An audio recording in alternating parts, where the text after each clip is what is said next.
crazy, man. If I hadn't ridden it, I would have never believed that it handles the way it does.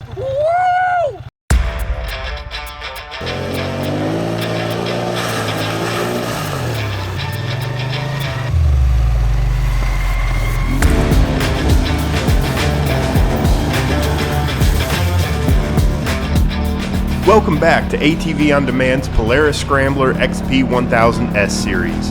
In this series, we set out to learn everything we could about the Scrambler XP 1000 S from the perspective of ATV enthusiasts who already own 1000cc 4x4 ATVs. For day 2, we'll pick up where we left off and focus on how the Scrambler XP 1000 S compares to its standard width in-brand competition, the 48-inch wide Sportsman XP 1000. Hey guys, Flying Brian Pierce. I'm all about the wheeler life. Currently, I've got a 19 Outlander 1000. I'm Brent Johnson. My friends call me the Viking.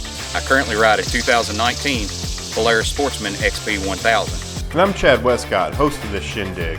I own a Polaris Sportsman XP 1000, and I was a test rider on the 1000cc ATV Shootout we did earlier this year. After our first ride on the Scrambler, we wanted to restore the machine to its factory showroom condition, so we turned to Slick Products Off-Road Wash. The rich lathery foam helps us restore the machine to a like-new appearance, while being easy on sensitive items. Slick Product is formulated not to destroy some of the vulnerable items on your ATV. The Off-Road Wash is part of Slick Products' 3-step process, which combined with Slick Products wash tools, takes the guesswork out of how to get your machine factory clean again.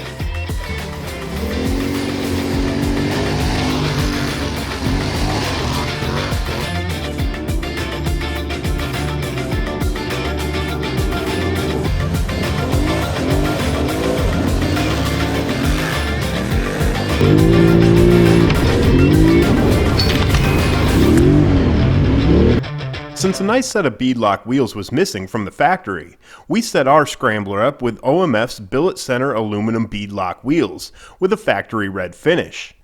OMF wheels are among the toughest in the industry, and they can build just about any wheel that you can dream up for your ATV side-by-side or truck. We wrapped our wheels in the set of time-tested and proven tough GBC Dirt Commanders, a moderate trail tire perfect for the kind of terrain we encounter most.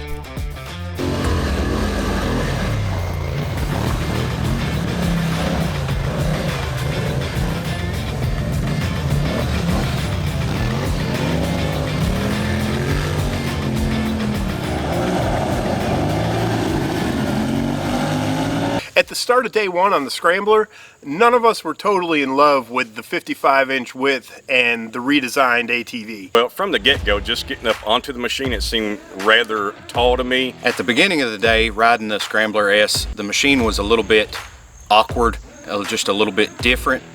But as the day went on, we started hitting rougher and rougher trails, trails that side-by-sides typically tread on that were a little bit wider and had a lot more rutted out and rocky sections. And that's where the Scrambler really started to shine. So by the end of the day, we were all really impressed with the performance of the Scrambler, and it really grew on us. Section, we'll see how it does. We're gonna walk right up this rock ledge. Very, very simple on this machine. It absolutely just, it smooths out rough trails, boys. That's what it does. So now for day 2, we're out at Turkey Bay and Land Between the Lakes, Kentucky. These trails are in a current state of grooming. The bulldozers are out right now, smoothing everything out.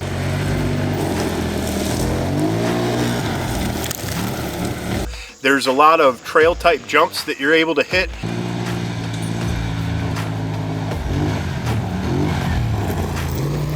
And this is a really fun place we like to bring our sport quads to because the trails in general aren't so rutted out, they're well groomed.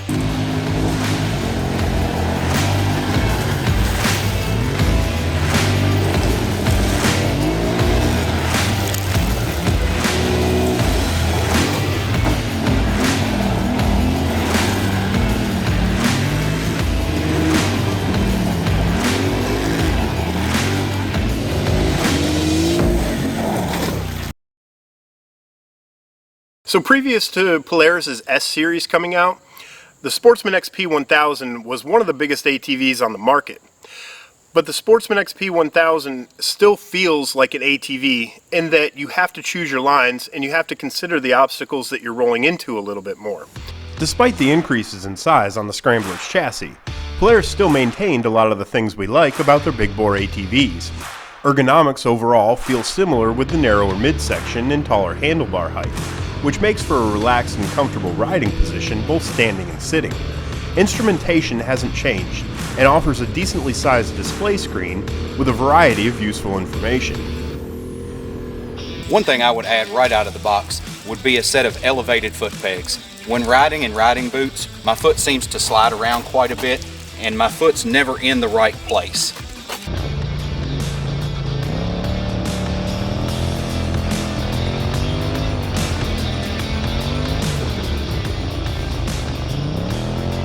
Power and clutching is very similar on both machines.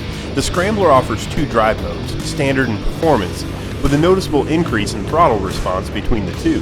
The Sportsman offers both the same modes, as well as work mode that limits throttle input. To me, the power is very familiar from one machine to the next. They seem like they're right on track with one another. Naturally, we had to line the machines up for a drag race. Call it professional curiosity or artistic integrity, but we wanted to know which one would be faster.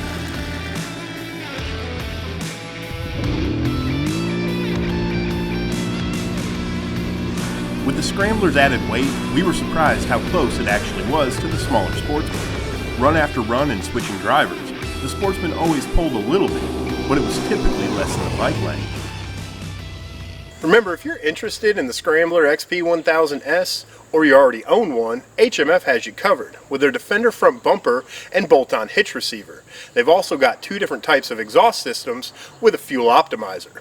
Be sure to visit hmfracing.com for your full line of performance and bolt-on parts for your Scrambler S. Power steering is redesigned on the XP 1000S models with a new version of Polaris' Pro Steer designed to reduce bump feedback. The Sportsman has a steering post and shorter bracket connected to the tie rods, but bump feedback isn't an issue on either machine. Power steering offers a high amount of assistance on both machines, and we found it works best at lower speed and in all-wheel drive. During day one, we found a closed gravel road to do some high-speed tests and two-wheel drive on both machines. We felt more comfortable carrying speed on the Sportsman on the gravel road, in part because our body position had more influence in how the machine handled, as well as some front-end push on the Scrambler.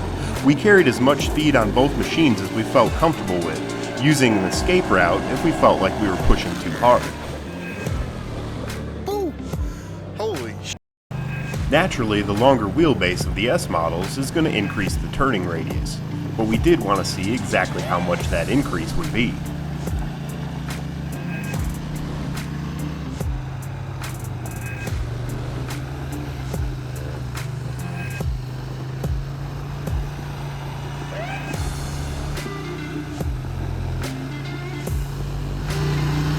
Polaris ATVs are renowned for their comfortable ride, thanks in large part to their independent rear suspension design. The Sportsman XP 1000 is a little more plush, but only offers 5-way preload adjustment. Bumping up the preload a few clicks is plenty to keep from bottoming the suspension while riding through moderate terrain. But overall, the suspension on the Sportsman XP 1000 is no match for the long travel Walker Evans suspension on the Scrambler, especially over the gnarliest terrain. On the Sportsman, suspension-wise, it seems like when you come to some small rutted out sections, you have to go a little slower, you have to hit them a little more careful, versus the Scrambler, you can just grab a handful of throttle, and the faster you hit them, the better it soaks them up. When we ran both machines over the rougher trails of Blue Holler, the Scrambler was easily the faster and more capable machine. Over smoother trails with lots of berms, the narrower chassis is a little more thrilling because it's a little more nimble and agile. And those aren't really adjectives we would have expected to be using while describing an 800-pound 1000cc 4x4 machine. Coming off of jumps, the Sportsman being a little bit softer tends to bottom out a little bit more, whereas you don't really find the bottom of the Scrambler suspension at all. It was a little bit easier to keep up with the Scrambler on the smoother trails of day 2, but any sort of trail obstacle, whether it's a rut, G-out, or trail jump, gives the Scrambler the advantage, especially when we shoot river rocks off our dirt commanders like Birdshot. We were excited to see how the Scrambler would do on some of the tighter trails. We found trails that weren't so tight that they were impassable, but were twisty enough to challenge the bigger machine. The Scrambler's power steering certainly helped maneuver at slower speeds, but this is really where we started feeling like the Scrambler handled more like a side-by-side than an ATV. It being 55 inches wide, you literally ride the machine and it goes where it wants to. It seems like even at slower speed.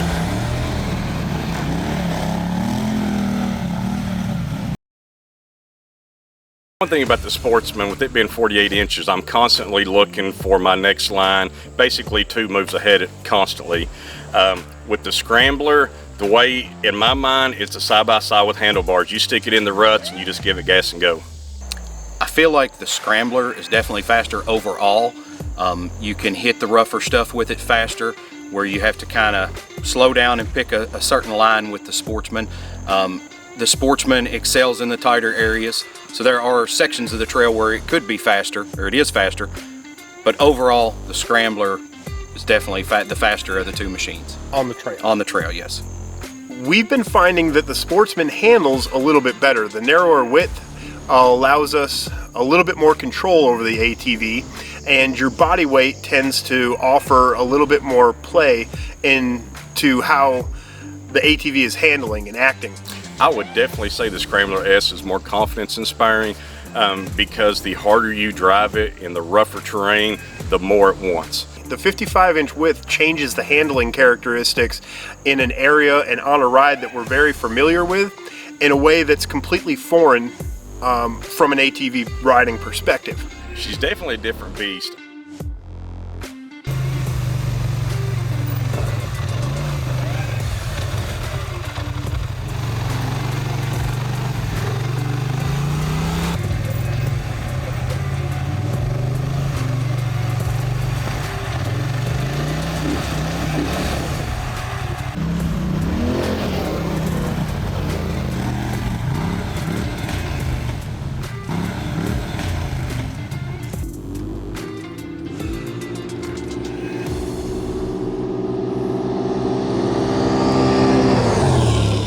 Push that gas button. That's the go button. Like that. Yeah, that's the go button. That makes it go. The yellow button? No, this little black button. Oh! Okay.